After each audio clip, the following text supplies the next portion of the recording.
Tracking the week, the federal government secured $1.5 billion concessional loan for budget support from the World Bank. The Minister of Finance and Coordinating Minister of the Economy, Wale Edo, revealed this while briefing State House correspondents after the Federal Executive Council meeting presided over by President Bola Tinubu. Edo disclosed that $80 million financing from the African Development Bank was also approved by the Council to finance a project in Ekiti State called Project EKZ, basically to support young people and towards advancement of technology in the country. On his part, the Minister of Budget and National Planning, Atiku Bagudu, said the executive is in talks with the legislature on consideration of the medium-term expenditure framework 2024 to 2026 and also the projected presentation of the 2024 budget of 26.01 trillion naira to the National Assembly. Also on Monday, the Court of Appeal Abuja sacked the senator representing Adamawa North, Senator Elisha Abo. In its unanimous judgment on Monday, the three-member panel headed by Justice C.E. Nwosu Iheme ordered that the Independent National Electoral Commission INEC issue a certificate of return to Amos Yohana as the duly elected lawmaker representing the area in the National Assembly. The appellate court vacated the tribunal judgment, which had earlier affirmed Abo of the All Progressives Congress (APC) as the winner of the senatorial election. Not satisfied with the electoral body's decision, the People's Democratic Party (PDP's) Yohana went to the tribunal to challenge the outcome of the election. In its ruling, the tribunal dismissed Yohana's petition for lacking in merit. On Tuesday, the federal government launched the renewed Hope Conditional Cash Transfer for 15 million households across the country. The gesture was done in commemoration of the International Day for the Eradication of Poverty. President Bola Tinubu, who was represented by the Secretary to the Government of the Federation, SGF George Akume, at the launch held at the Presidential Villa, Abuja, assured Nigerians of his administration's commitment to restructure the Humanitarian Affairs and Poverty Alleviation Ministry with a 7-year roadmap to tackle food security, end hunger, eradicate poverty, drive economic growth, and create jobs. The president, who pledged investment of 75 billion naira to support small and medium enterprises and startups, said his government will lead from the front in seeking to ensure that all Nigerians have decent opportunities for dignified work and sustained social protection.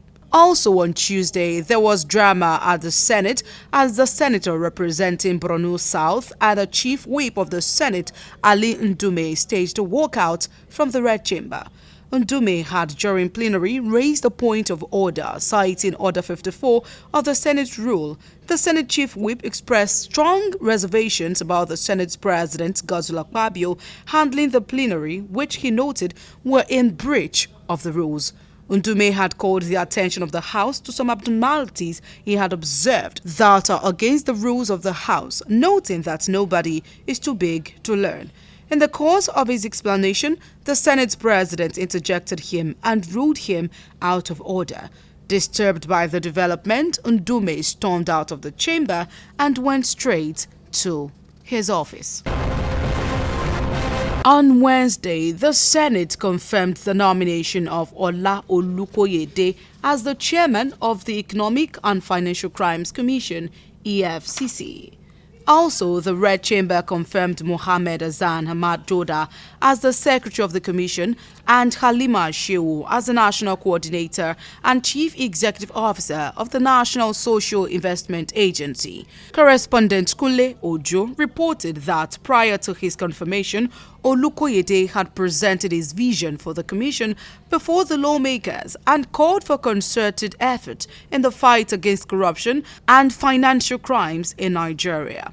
He revealed that a survey conducted between 2018 and 2023 said Nigeria lost about 2.9 trillion naira to a special kind of fraud known as contract and procurement fraud.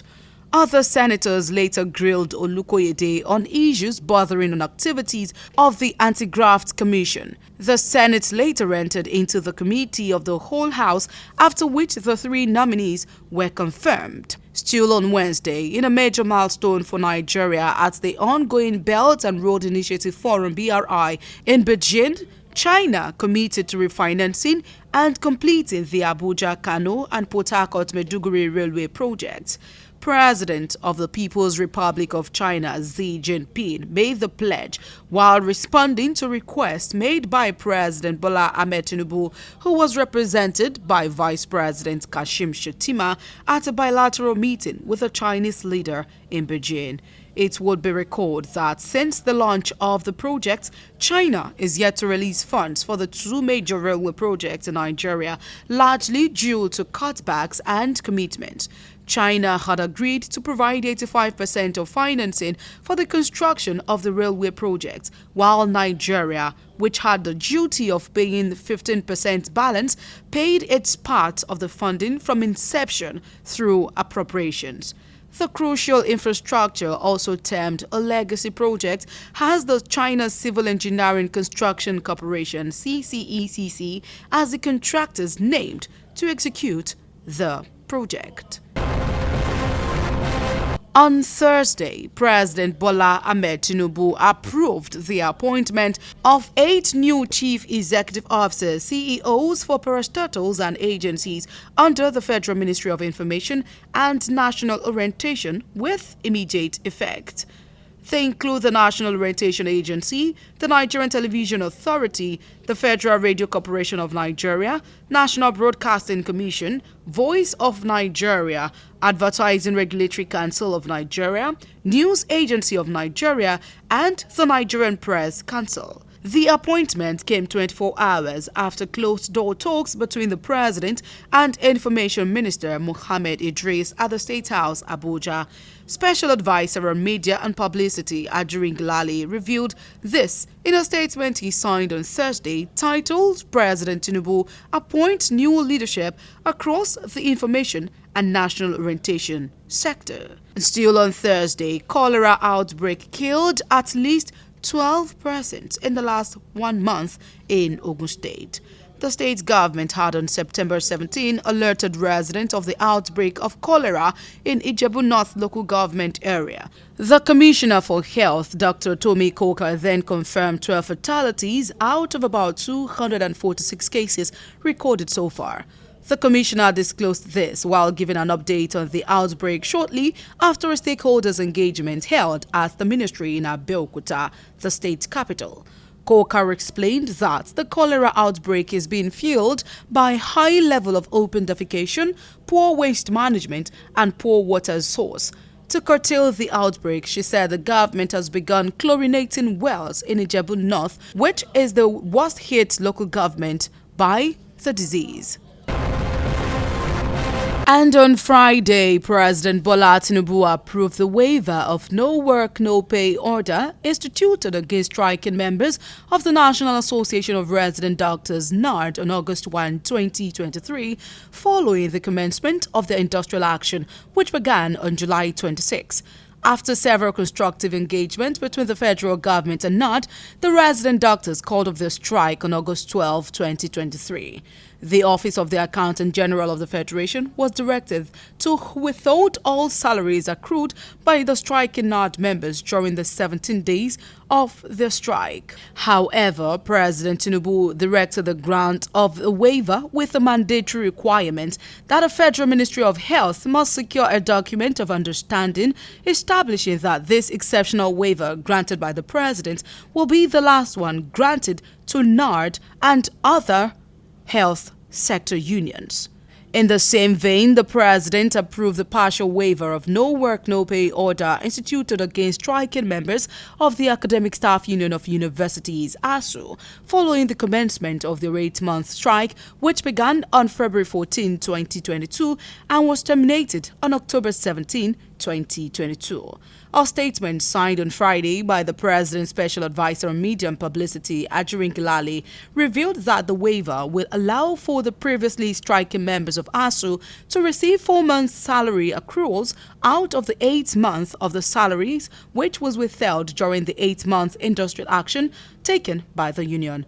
However, Tinubu also directed the grant of the waiver with a mandatory requirement that the Federal Ministry of Education and the Federal Ministry of Labour and Employment secure a document of understanding establishing that the waiver granted by the President will be the last one granted to ASUU and all other education sector unions. And lastly, on Friday, the Independent National Electoral Commission (INEC) restated confidence in its level of preparedness to conduct credible elections in the November 11 off-cycle governorship elections in Bayelsa, Kogi and Imo states. Chairman of INEC, Professor Mahmood Yakubu, was speaking at a meeting with resident electoral commissioners (RECs) at the commission's headquarters in Abuja on Friday.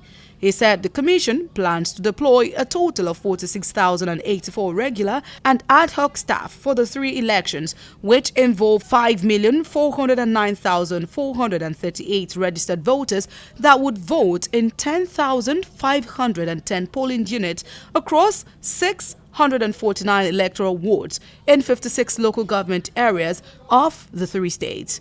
Professor Yakubu stated that the Commission has so far accredited 126 national and international organizations who are to collectively deploy 11,000 observers for the elections. And that is all in Tracking the Week.